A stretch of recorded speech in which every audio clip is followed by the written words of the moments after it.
नमस्ते। मैं सीबीएसई गुरु स्वागत करता हूं आपका अपने YouTube चैनल पे।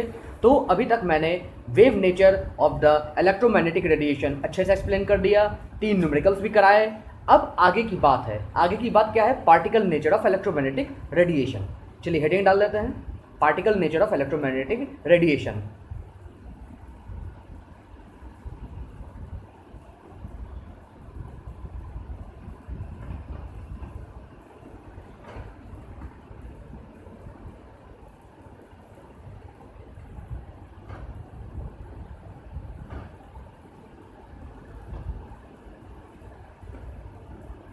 जहाँ पे मेरी ये बात हुई थी कि इलेक्ट्रोमैग्नेटिक रेडिएशन के, जो इलेक्ट्रोमैग्नेटिक रेडिएशन है मेरा, इसकी इलेक्ट्रोमैग्नेटिक रेडिएशन के इसकी क्या नेचर होती है?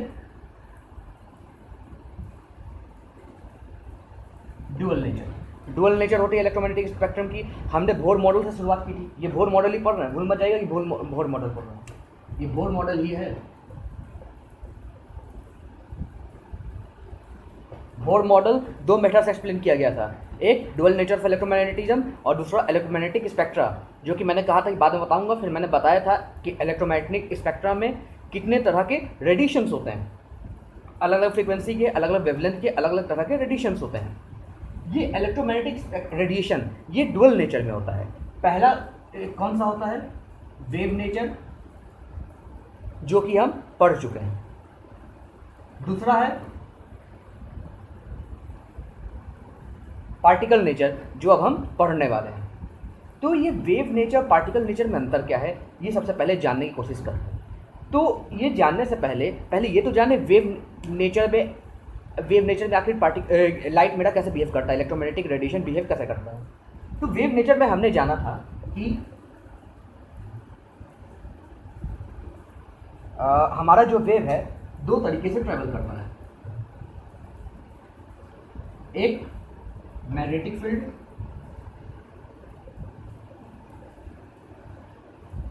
और सेकंड इलेक्ट्रिक फील्ड। हमारा जो इलेक्ट्रोमैग्नेटिक रेडिएशंस हैं उसमें इलेक्ट्रिक फील्ड और मैग्नेटिक फील्ड दोनों परपेंडिकुलर 90 डिग्री डायरेक्शन में होता है। ठीक है, 90 डिग्री डायरेक्शन। इतना हम जानते हैं, मैंने पढ़ाया है। तो इस वेव का क्या प्रॉपर्टी है कि अब जैसे वेव है, ये इलेक्ट्रिकल फील्ड मैग्नेटिक फील्ड होते हैं। वेव क्या है? एक सिग्नल है, एक तरह का सिग्नल है मेरा, जो एक जगह से दूसरे जगह ट्रैवल करता है। और जो मेरा एक्चुअली रेडिएशन है तो एक जगह से दूसरी जगह ट्रैवल करेगा ही with the speed of light 3 × 10⁸ metre per second. Wave nature में क्या है कि अगर हम सिर्फ वेव नेचर अगर लाइट का मानते हैं, अगर if we consider wave nature of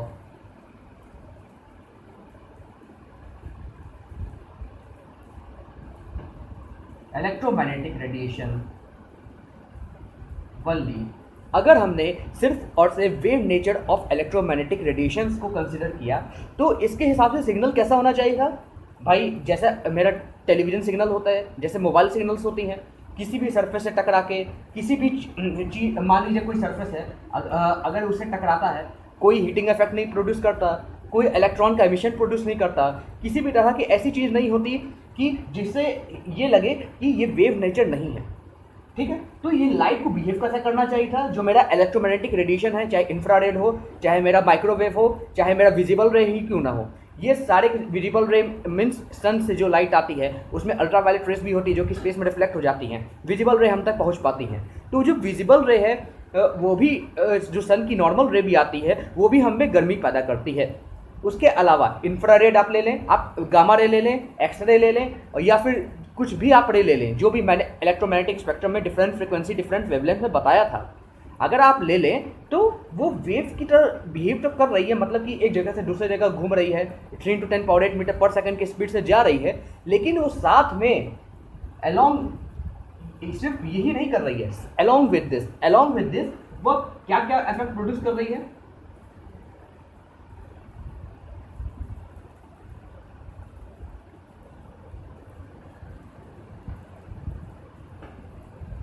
heating effect, कभी कभी किसी मेटल से टकराती है तो इलेक्ट्रॉन का एमिशन करने लगती है।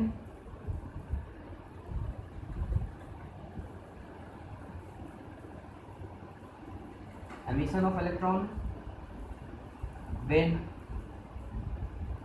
Fall on any metal. ये सब डिटेल में बताऊंगा, बस क्या क्या प्रोड्यूस होता है वेव नेचर कंसिडर करने के बावजूद भी एक्स्ट्रा क्या चीज़ होता है जो इसको वेव नेचर सिर्फ मानने में यकीन नहीं करता। तभी कहते हैं इलेक्ट्रोमैग्नेटिक रेडिएशन में डुअल नेचर होता है। अगर हम सिर्फ वेव नेचर माने तो ये normal mobile signal, normal television signal जो कोई भी चीज़ पे कोई भी हीटिंग इफेक्ट ना करे, कोई भी तरह का इलेक्ट्रॉन का एमिशन ना करे, ये होना चाहिए था। लेकिन ये नहीं होता है। किसी भी सब्सटेंस पढ़ने पे ये रे एब्जॉर्ब हो जाती हैं।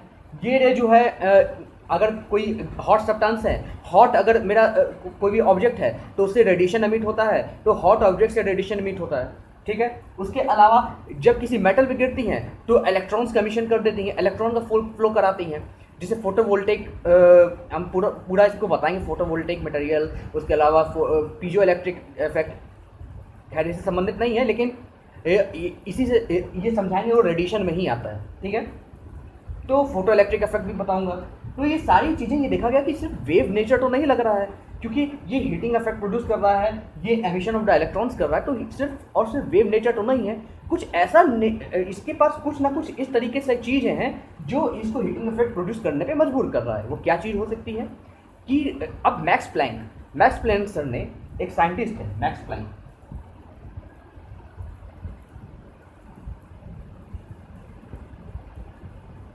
स्पेलिंग सही होगी, मैक्स प्लैंक सर ने इस इलेक्ट्रोमैग्नेटिक रेडिएशन के पार्टिकल नेचर की डिटेल स्टडी की और उन्होंने कहा कि वेव नेचर के अलावा इसमें एनर्जी के छोटे छोटे पैकेट्स हैं, मतलब कि small packets of the energy, जो कि अगर किसी ऑब्जेक्ट पे गिरती है तो उसको हीटिंग इफेक्ट प्रोवाइड करती है। अगर कोई हॉट ऑब्जेक्ट है तो उससे रेडिएशन निकलता है, तो इसका ये मतलब है कि उसके अंदर एनर्जी है, एनर्जी का पैकेट्स हैं, और ये किस तरीके से बिहेव कर रहा है as the particle nature.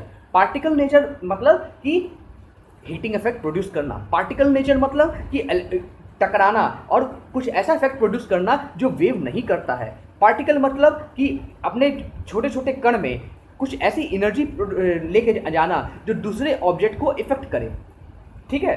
Particle nature का मैं डिटेल मतलब बताता हूं कि भाई पार्टिकल नेचर क्या है।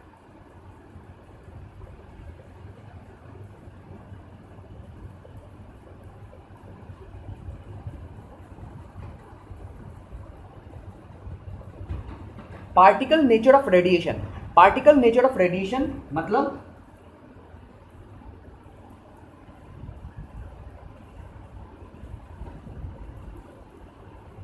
Heating effect, particle nature of radiation मतलब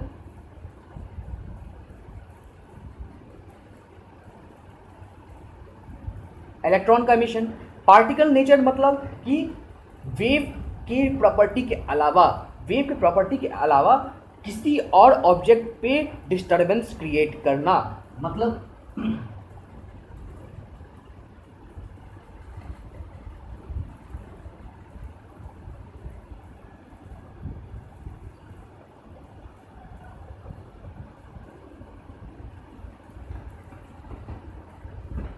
यहाँ पे डिस्टरबेंस का मैंने वर्ड यूज किया है, शायद कहीं बुक में नहीं मिलेगा, लेकिन मैंने यहाँ पे डिस्टरबेंस का शब्द क्यों प्रयोग किया है मालूम है क्यों?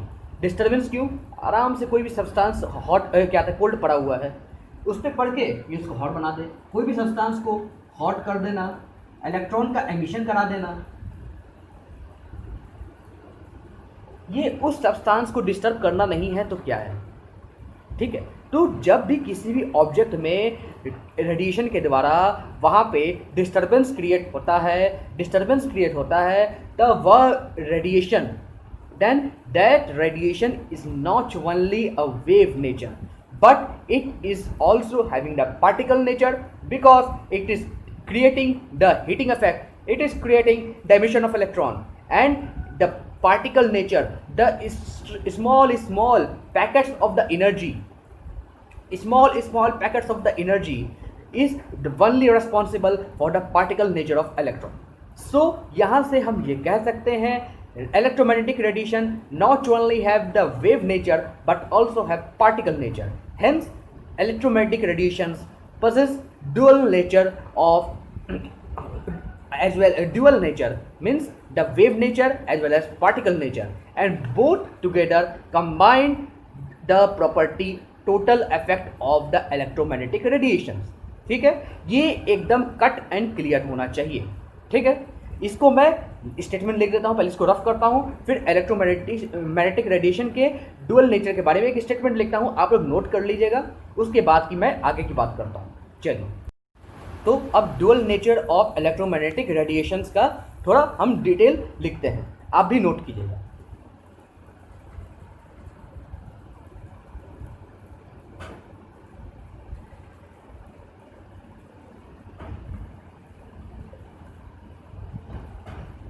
electromagnetic radiation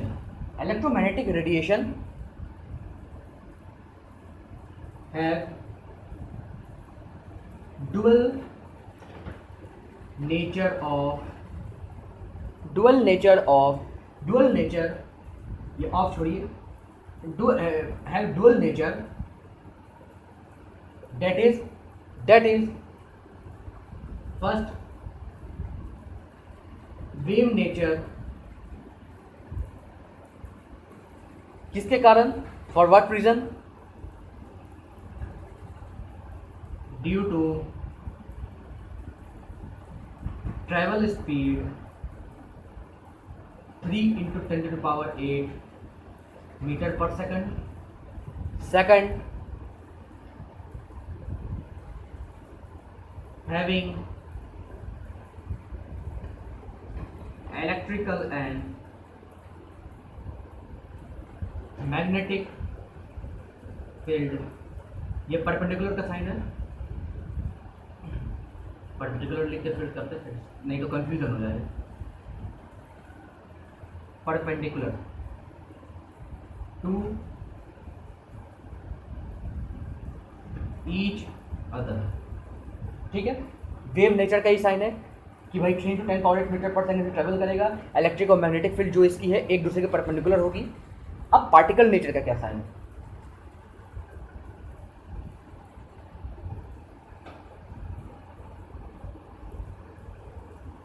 पार्टिकल नेचर का क्या साइन है, हीटिंग इफेक्ट,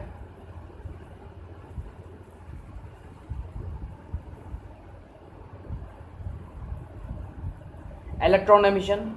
ये एक मेजर साइन है कि भाई हीटिंग इफेक्ट हो रहा है किसी भी मेटल पे अगर गिरता है. Then fall on any metal, किसी भी मेटल पे गिरता है तो इलेक्ट्रॉन्स का एमिशन होता है. तो ये दो मेजर कारण जिससे हमें कंसिडर करना पड़ा कि पार्टिकल नेचर भी इसके अंदर आता है. तो इसमें हम ये कह सकते हैं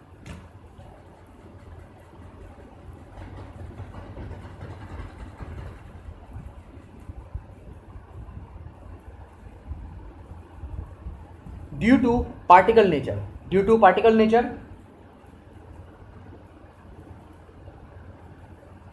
it contains, ये हम कह सकते हैं it contains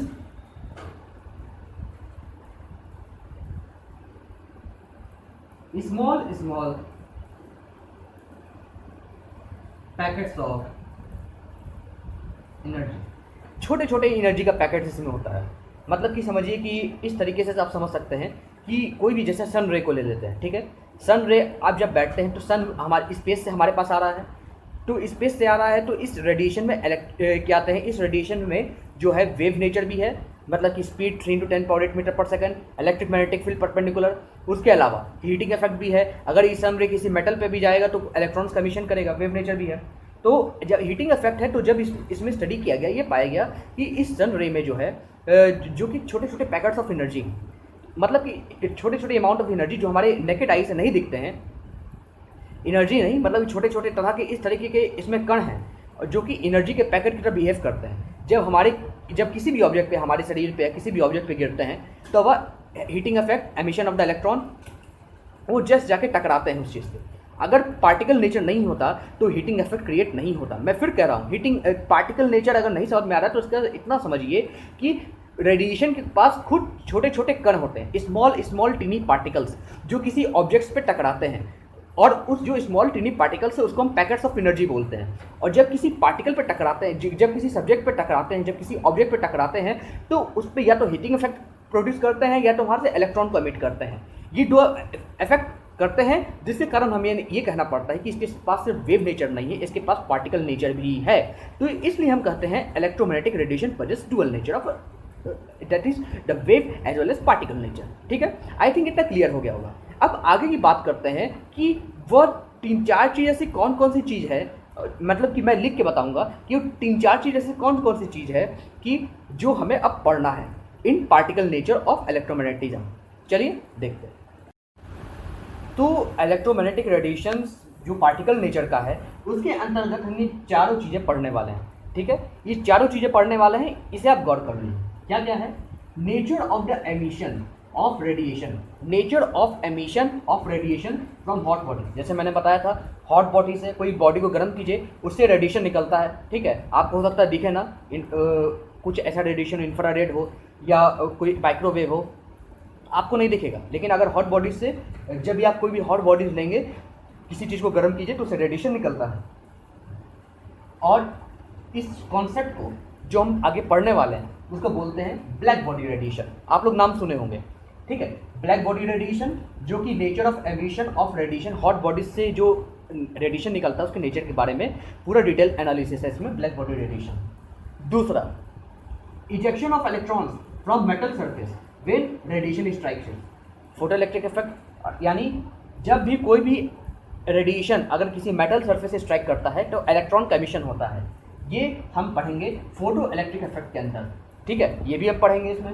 तीसरा चीज़ क्या है? Variation of heat capacity of solid as a function of temperature. मतलब कोई भी सॉलिड है, ठीक है, और हर सॉलिड का, चाहे वो आइस हो, चाहे वो कोई भी वुड हो, चाहे आपका मेटल हो, हर सॉलिड का एक हीट कैपेसिटी होता है, उसकी हीट झेलने की क्षमता होती है कि वो कितने टेम्परेचर तक हीट झेल सकता है, उसके बाद वो डिस्ट्रॉय हो जाएगा। ठीक है, उसकी हीट झेलने की क्षमता होती है। द कैपेसिटी ऑफ, ये कह सकते हैं द कैपेसिटी ऑफ, क्षमता समझ लीजिए कि भाई capacity of sustaining the heat, sustaining the heat capacity is solid में कितनी होती है। और हर सॉलिड की, आप मेटल का कंपेयर करें, वुड का कंपेयर करें, किसी और सब्सटेंस का, आइस का कंपेयर करें, तो इन तीनों को कंपेयर करेंगे आप तो ये पाएंगे कि सबका हीट कैपेसिटी अलग अलग होता है। सबके अंदर जो हीट झेलने की क्षमता है वह अलग अलग होती है। और ये अलग अलग क्षमता भी इलेक्ट्रोमैग्नेटिक रेडिएशन की ही देन है, क्योंकि इलेक्ट्रोमैग्नेटिक रेडिएशन कहीं पे कम एब्जॉर्ब होता है, कहीं पे ज़्यादा एब्जॉर्ब होता है, तो उसकी हीट कैपेसिटी वैसी बना देता है। ठीक है, ये पूरा वर्ल्ड इलेक्ट्रोमैग्नेटिक रेडिएशंस के एब्जॉर्प्शन, इलेक्ट्रोमैग्नेटिक रेडिएशन के रिफ्लेक्शन, इलेक्ट्रोमैग्नेटिक रेडिएशन के जो भी हीटिंग इफेक्ट क्रिएट करता है उसी से चल रहा है। अगर सन का समझिए हीटिंग इफेक्ट नहीं होता, सिर्फ वेव नेचर होता, क्या हम लोग जीवित रह पाते? या अगर इलेक्ट्रोमैग्नेटिक रेडिएशन से विजिबल रे हमको दिखती नहीं, क्या हम लोग देख पाते क्या? तो मतलब ये कहें electromagnetic radiation is a part of our life, is a part of all the living creature on the earth. तो इलेक्ट्रोमैग्नेटिक रेडिएशन एक बहुत बड़ी चीज़ है। ठीक है, इसको इतना, ये कह सकते हैं, इसको इतना लाइटली नहीं ले सकते, ये इसी की वजह से पूरी पृथ्वी है। ठीक है, अब क्या है? Line spectra of atoms, line spectra of atoms, इसके बारे में अभी बताना मुनासिब नहीं होगा, इसको जब मैं पढ़ाऊंगा तब डिटेल एनालिसिस करूंगा, इसका डिटेल्स एनालिसिस। ठीक है, तो ये सारी चीज़ें जो है पार्टिकल नेचर में हमें पढ़नी है। ठीक है, और एक एक करके अब मैं इसको, अब अगले वीडियो से मैं इसको जो है स्टार्ट करूंगा, black body radiation, photo electric effect, ये। ठीक है, तो ये वीडियो जो है मेरे को ये बताना था कि वेव नेचर में क्या खामी थी, पार्टिकल नेचर में मतलब खामी नहीं, वेव नेचर भी थी। ठीक है, सिर्फ वेव नेचर नहीं था इलेक्ट्रोमैग्नेटिक रेडिएशन, ठीक है, जो समझा जा रहा था मैक्सवेल सर के द्वारा। ठीक है, सिर्फ वेव नेचर नहीं था, पार्टिकल नेचर भी था। अब पार्टिकल नेचर हमें समझना था तो मैक्स प्लैंक सर आए, मैक्स प्लैंक सर ने इसमें पूरा गहन अध्ययन किया, डीपली स्टडी की। डीपली स्टडी करने के बाद हमने पता किया पार्टिकल नेचर है। अब पार्टिकल नेचर क्यों है, क्या कारण है, क्या एनर्जी जो पैकेट्स उसके बारे में पूरी डिटेल एनालिसिस की। फिर हमने कहा कि भाई क्या क्या चीज़ें पढ़नी है हमको इसमें। ठीक है, ये सारी चीज़ें की। तो उम्मीद है आपको ये लेक्चर अच्छा लगा होगा। तो अच्छा लगा है तो इस चैनल को सब्सक्राइब कीजिए, इस चैनल को लाइक कीजिए, इस वीडियो को जितना शेयर करना चाहे शेयर कीजिए, अपने रिलेटिव्स को शेयर कीजिए, अपने फ्रेंड्स को शेयर कीजिए। और उम्मीद है कि आपको ये लेक्चर बहुत पसंद आएगा, बहुत पसंद आएगा, क्योंकि इतने आसानी से एक गुत्थी खोल खोल के शायद ही कोई टीचर समझाता हो। मैं सॉरी कहना चाहूँगा उन टीचर्स को जो हो सकता है कि अच्छा पढ़ाते हैं, मुझसे भी कई बेहतर टीचर हैं, पढ़ाते हैं हर जगह, लेकिन मैं पढ़ाता हूँ तो मुझे लगता है कि भाई कि मैं जो समझा रहा हूँ अच्छा समझा रहा हूँ। बाकी तो आप लोग कमेंट करके बताएंगे कि कैसा समझा रहा हूँ, कैसा पढ़ा रहा हूँ। ठीक है, चलिए मैं आपके कमेंट्स का इंतजार करूँगा। लाइक शेयर करते रहिए इसको और चैनल को सब्सक्राइब करते रहिए, जिससे मेरे को भी मोटिवेशन मिलता है अलग अलग वीडियो, अच्छे अच्छे वीडियोस बनाने का। ठीक है, चलिए अगले वीडियो के लिए, तब तक के लिए नमस्कार।